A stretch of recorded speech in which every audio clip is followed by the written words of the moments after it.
Welcome to my channel. Subscribe, listen, and enjoy my stories every day. It was supposed to be a routine business dinner. I had spent weeks preparing for this meeting, meticulously organizing every detail to ensure its success. My reputation was on the line, and this was a pivotal moment in my career. The restaurant, an upscale spot known for its refined atmosphere and discreet service, was the perfect setting for such an important occasion. As I approached the restaurant, I felt a surge of anticipation mixed with nerves. I adjusted my tie, took a deep breath, and entered. The maitre d' greeted me with a polite nod and led me to a secluded corner table that had been reserved for me. The evening was shaping up as planned until an unexpected sight caught my eye. Through the glass walls of the restaurant, I saw her. My wife, Emily, was seated at a table not far from mine. My heart skipped a beat as I noticed her companion, a man whose face I didn't immediately recognize. They were engaged in animated conversation, their laughter and gestures betraying a level of intimacy that I hadn't anticipated. The man's hand brushed against hers as they leaned in close, their faces lit up with smiles and shared secrets. My mind raced. Emily had told me she was working late on a critical client presentation. Her excuse had seemed plausible, but now I was confronted with this undeniable reality. I took a step back, concealed behind a pillar, and watched as the scene unfolded. Every fiber of my being wanted to confront her right there, but I knew it would only lead to a scene and potentially ruin my business dinner. Instead, I decided to bide my time, gathering my thoughts and trying to make sense of the situation. The man reached across the table and gently squeezed Emily's hand. I felt a pang of betrayal slice through me, colder and sharper than any blade. I had never seen this man before, but his casual familiarity with my wife spoke volumes. Their body language was intimate, almost romantic. The realization hit me like a ton of bricks: Emily was cheating on me. I turned away from the sight, trying to steady my breath. I had to finish my meeting, to appear composed and professional. But every moment felt like an eternity as I forced myself to focus on the business at hand. My mind, however, kept drifting back to that table, to Emily and her lover. The meeting dragged on, and though I tried to remain engaged, my thoughts were consumed by the scene I had witnessed. Every proposal and counteroffer seemed trivial compared to the betrayal I had just uncovered. When the meeting finally concluded, I excused myself from the restaurant, my mind a whirlwind of thoughts. I was determined to get to the bottom of this, to confront Emily and demand the truth. But I knew that my next steps needed to be calculated and deliberate. I spent the night replaying the evening's events, dissecting every detail. The sight of Emily with another man was etched into my memory. I couldn't fathom how she had managed to hide this from me for so long. My initial shock gave way to a cold, steely resolve. I was going to get revenge, but not in a way that would make me look like a fool or a hothead. I needed to destroy her carefully crafted facade and ensure that she faced the consequences of her actions. I would gather evidence, confront her with it, and then ensure she paid for her deceit. As dawn broke, I began planning my course of action. I would start by gathering as much information as possible about her affair. Every detail needed to be documented. I would let her think everything was normal, that I was oblivious to her betrayal, while I quietly prepared my revenge. The journey ahead would be painful and challenging, but it was necessary. I would not let this betrayal go unpunished. The next few weeks would be crucial as I meticulously unraveled the web of deceit and orchestrated my plan for retribution. The following days stretch out like a taut wire, each moment filled with simmering tension. I wake up each morning determined to play the part of the unsuspecting husband while secretly plotting my next move. The facade is exhausting, but necessary. I need to gather evidence that will leave no room for doubt about Emily's infidelity. On Saturday, I decide to follow her. The kids are with their grandparents for the weekend, which gives me the perfect opportunity. I grab my car keys and head out, heart pounding with anticipation. I can't help but feel like a character in a thriller, my heart racing as I pull out of the driveway and head toward the office where Emily said she'd be working. I park down the street from her office, keeping a low profile. My phone buzzes, pulling me from my thoughts. It's a message from my best friend, Jake, checking in. I quickly type back, just busy with work. Let's catch up later. The minutes drag as I wait, my mind racing through scenarios. Would she go to lunch with her lover? Would I catch them together? The very thought sends a surge of anger through me. Then, just as I begin to question whether I'm doing the right thing, I see her. Emily steps out of the office, her usual smile absent, replaced by an anxious expression. I squint, trying to make sense of her demeanor. It's as if she knows someone is watching her. My heart races as I grip the steering wheel tighter. She checks her watch and starts walking briskly down the street. I start my car and follow her at a safe distance, my pulse quickening with every turn she takes. She eventually heads toward a cafe, and my heart drops when I see a familiar figure waiting at a table outside. It's the same man I saw her with at the restaurant. I park a couple of blocks away and walk toward the cafe, trying to remain inconspicuous. The warm sun beats down on me, but a cold shiver runs through my spine as I approach. I take a seat at a table nearby, ordering a coffee to buy myself some time and to make it look less suspicious. Their laughter carries over to me, like nails on a chalkboard.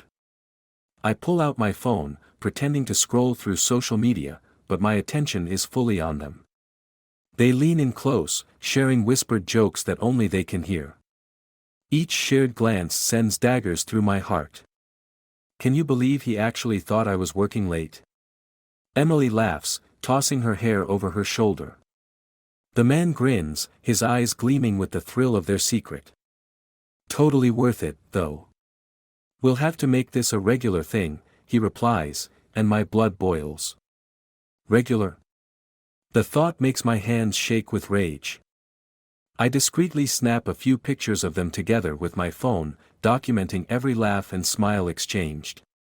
This is just the evidence I need. The realization that my wife is not only cheating but is also reveling in it makes my skin crawl. I can feel the heat rising in my chest as I witness the betrayal unfold before my eyes. Just then, Emily leans in closer to him, her hand resting on his forearm as she whispers something. I can't hear their words, but the intimacy of the gesture is enough to send me over the edge. I can't hold back anymore. I rise from my seat, adrenaline surging through me. Emily. I call out, my voice cutting through the cafe's chatter like a knife. She freezes, her eyes widening in shock as she turns to face me.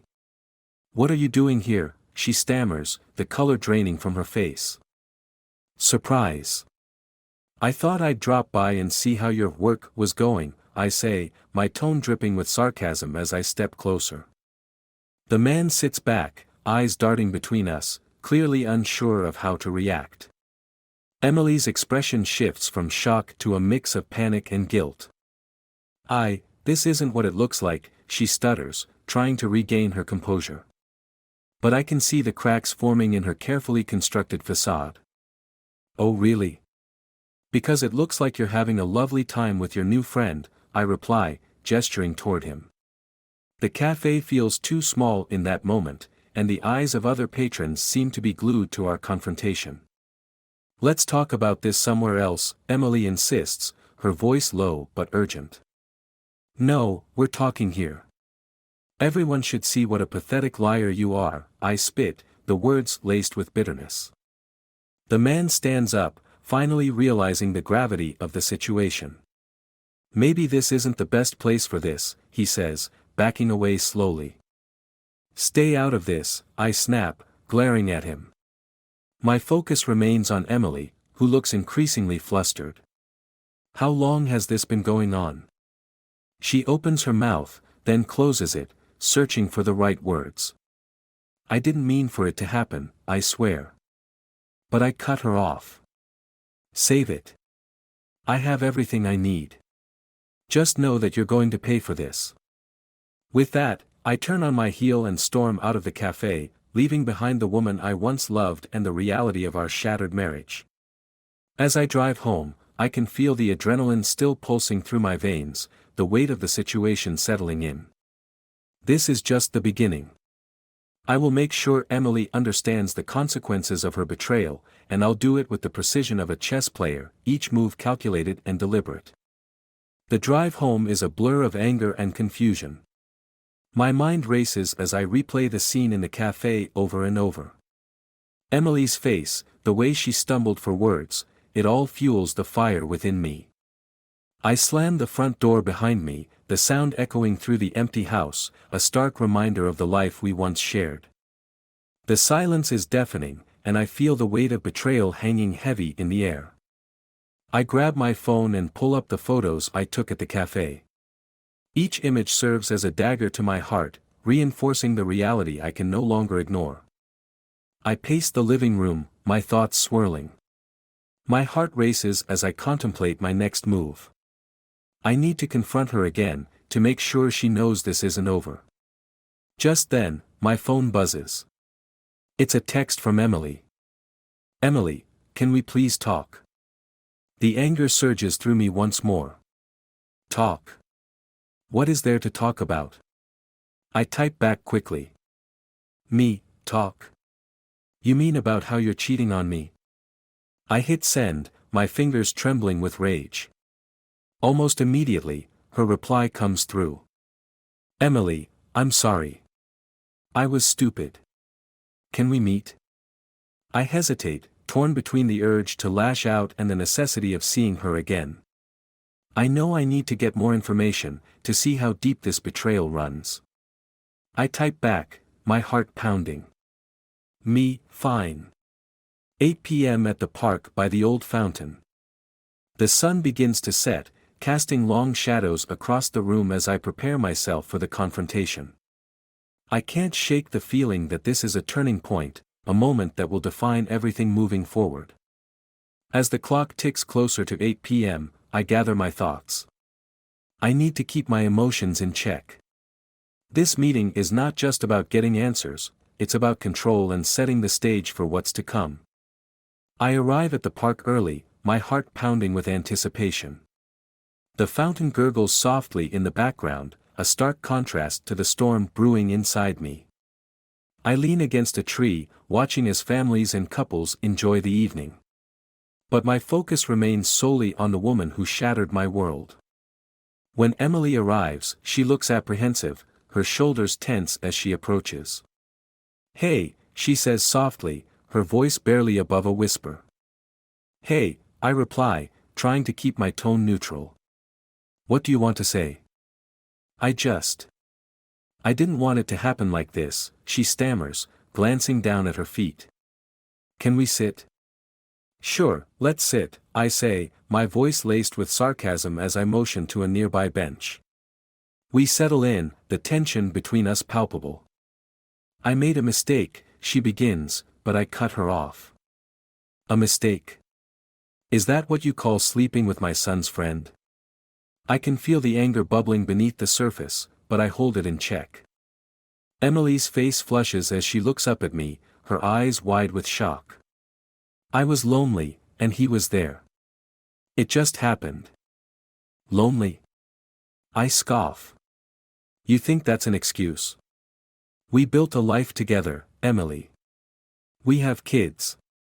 And you throw it all away for some kid who doesn't know better. Tears well up in her eyes, and she shakes her head. I never meant to hurt you. I just felt disconnected. Disconnected? I laugh bitterly, my frustration spilling over.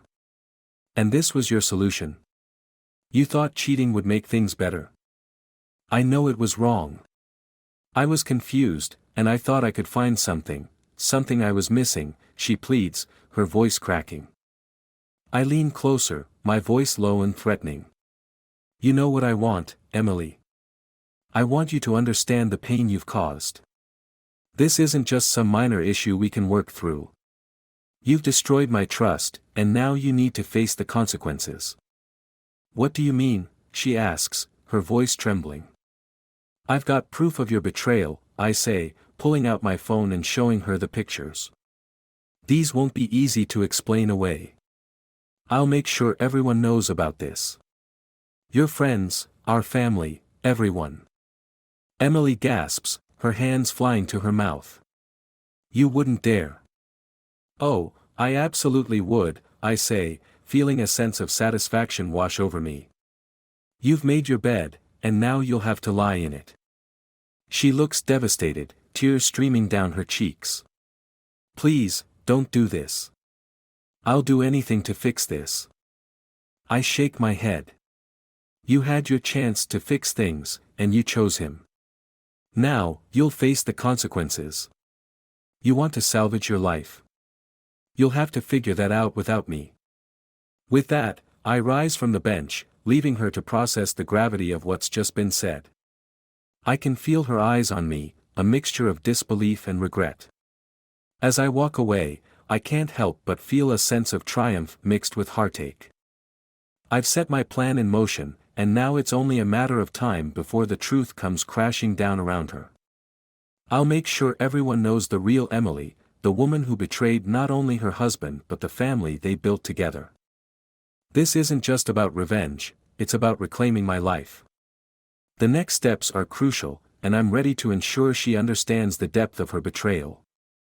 The days following our confrontation at the park unfold like a carefully scripted play, each act revealing more layers of betrayal and deceit. I keep my promise to Emily, letting the photos of her infidelity circulate among our friends and family. The looks of shock and disbelief on their faces provide me a twisted satisfaction as I witness her life slowly unravel. I watch as the whispers grow louder, the speculation intensifying. Each call I receive, each message from friends expressing concern, feels like another nail in Emily's coffin. She has no idea that I'm orchestrating this from behind the scenes, pulling strings like a puppeteer. One afternoon, while scrolling through social media, I see a post that makes my blood run cold. It's a photo of Emily and her lover, laughing together at a bar, arms wrapped around each other. The caption reads, "Just living my best life." I feel a surge of rage wash over me. How could she be so brazen? I can't let this slide. This betrayal goes deeper than I thought. I decide it's time to confront not just her, but him, the man who had the audacity to steal my wife away. I pull out my phone and send a message to Emily, my fingers flying over the screen. We need to talk. Meet me at the old warehouse on Miller Street tonight at 9 p.m. Alone. Her response is immediate. Emily, what's this about? Just come. You'll want to be there. I wait in the dimly lit warehouse, the air thick with anticipation. The place is a relic of the past, abandoned and dusty, just like the remnants of my marriage. The clock ticks down, each second stretching into eternity until I hear the sound of footsteps echoing through the empty space. Emily enters, her expression a mix of confusion and anger. What is this? Why here? Because I wanted to ensure we could speak privately, I reply, my voice steady. And I wanted to give you a chance to explain yourself, one last time. I've explained myself enough, she snaps, crossing her arms defiantly. You've already made your point. You've ruined my life. Ruined your life. I chuckle darkly. You've ruined your own life, Emily. And now, I'm going to make sure you understand the consequences of your actions. What do you mean? She asks, the bravado fading from her voice. Before I can answer, I hear another set of footsteps. My heart races as I see him, her lover, walk through the doorway, his casual demeanor clashing with the tension in the room. Did you really think you could keep this from me? I say, looking at him. Did you think I wouldn't find out? He raises an eyebrow, trying to play it cool. What's your problem, man? This is between us, N. I don't let him finish. I step forward, rage boiling over. This is far from over. You thought you could just waltz in and take what's mine. You think I'm just going to let you walk away unscathed? Emily glances between us, her expression shifting from shock to realization. "You're not serious," she stammers. "This is insane." I take a step closer to her lover, the fire in my gut fueling my next words. "You think I'm insane? Try living with a woman who's deceived you at every turn. You'll regret this, I promise." "What are you going to do?" he challenges, his bravado slipping. I smirk, the tension in the air thickening. "Let me show you how real consequences feel." In one swift motion, I grab a metal pipe that lies nearby, a relic of the warehouse's forgotten past. I swing it toward him, the sound echoing in the empty space as it narrowly misses his head. He recoils, eyes wide with shock. "Stay away from her!" I shout, fury propelling me forward. "You don't get to play the hero here. You're nothing but a coward hiding behind a facade." Emily screams, stepping back. "Stop it. Both of you." But I'm too far gone, the anger consuming me. "You want to know what it feels like to betray someone? To ruin a family? I'll make sure you never forget this." I move in closer, my voice dropping to a whisper as I lean in. "I'll make sure everyone knows you're not just a cheater, but a coward too. This isn't just about revenge, it's about ensuring you understand the pain you've caused." As I stand there, the tension hanging heavy in the air, I see the reality dawning on Emily.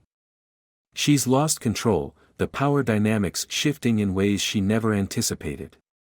"You're insane," she whispers, tears streaming down her cheeks. "This isn't you." "No, this is me taking back what you stole," I reply, my voice cold. "You think you can play with people's hearts and lives without consequences? Think again."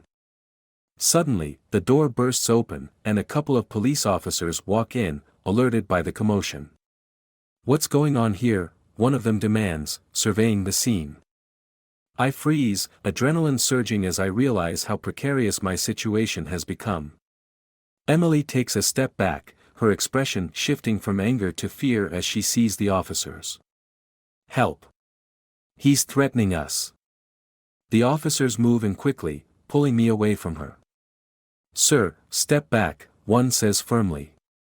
I can see Emily's fear and anger shift to panic. "I didn't mean it. It's all a misunderstanding." The officers turn to her, their expressions stern. "Ma'am, we need you to stay calm. Can you explain what's happening?" As the chaos unfolds around me, I feel the walls closing in. My revenge, my plan, all slipping away in an instant. The bitter taste of betrayal hangs in the air, but I refuse to let this be the end of my story. As they lead me outside, I lock eyes with Emily one last time. The hatred and disappointment in her gaze are unmistakable. I know in that moment that our lives are irreversibly changed. The trust is gone, the love shattered, and the lives we built together now lay in ruins. "Goodbye, Emily," I say, a mixture of sadness and relief washing over me as I'm ushered into the back of a police car. This isn't just about revenge anymore, it's about severing ties and moving forward. As the car pulls away, I realize that sometimes, the best revenge isn't just in the pain you cause others, but in reclaiming your own life. I vow to rise from these ashes, stronger and more resolute than ever. In the end, we all face our demons, some of us confront them, and some run away. Emily chose her path, and now it's time for me to choose mine.